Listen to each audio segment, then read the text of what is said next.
Monsieur Roger Muntu. Bonsoir Roger. J'aime comment vous avez dit monsieur. Bonsoir Azuma. Alors, nous parlons de Bruce Springsteen qui vend ses droits musicaux à Sony pour la somme de 500 millions de dollars. À Abidjan, on dit c'est pas petit, hein, pas mal. Hein.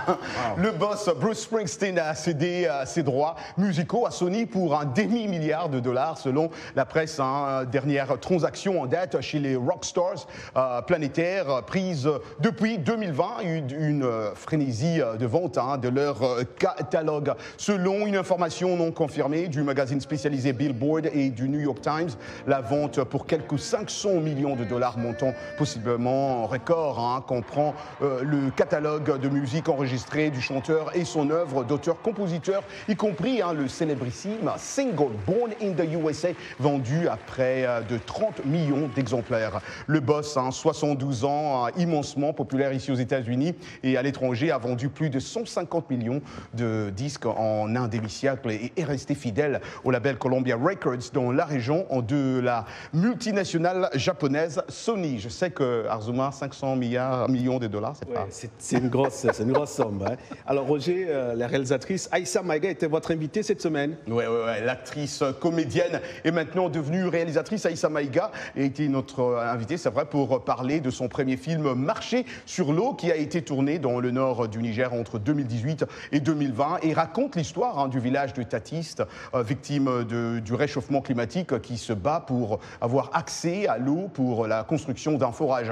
Elle raconte comment, qu'est-ce qui l'a inspiré, comment elle a été inspirée. On suit un petit bout.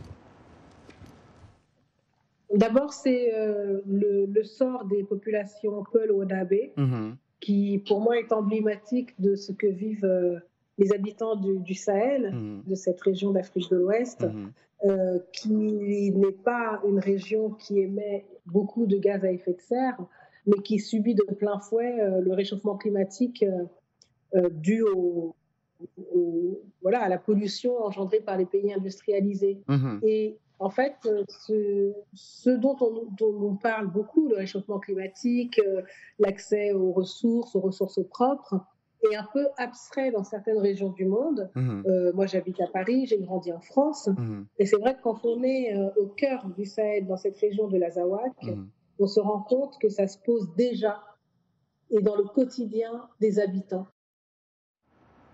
Un film qui reflète l'actualité, car saviez-vous que d'après l'ONU, chaque jour qui passe, hein, ce sont 10 000 personnes qui succombent en raison du manque d'eau ou à cause des maladies dues à la consommation d'eau contaminée. Et puis, plus de 2 milliards de personnes n'ont pas accès direct à l'eau potable. Donc, bravo à la réalisatrice et à toute son équipe, hein, Aïssa Maïga.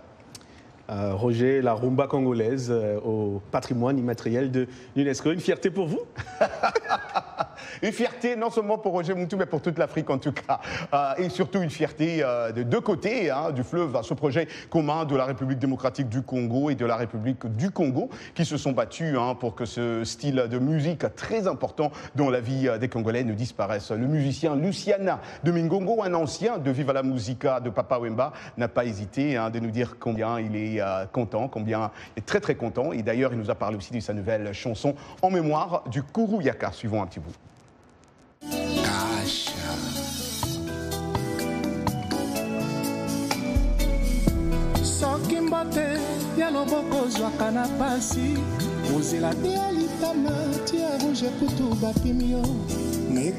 Quand je commençais à voyager avec le groupe, surtout avec Viva la Musica de Papa Wemba, moi je remarquais que c'était une musique qui était écoutée et même appréciée par toute l'Afrique. Mais je ne comprenais pas, arrivé en Europe, cette musique n'était pas reconnue tant que musique rumba africaine.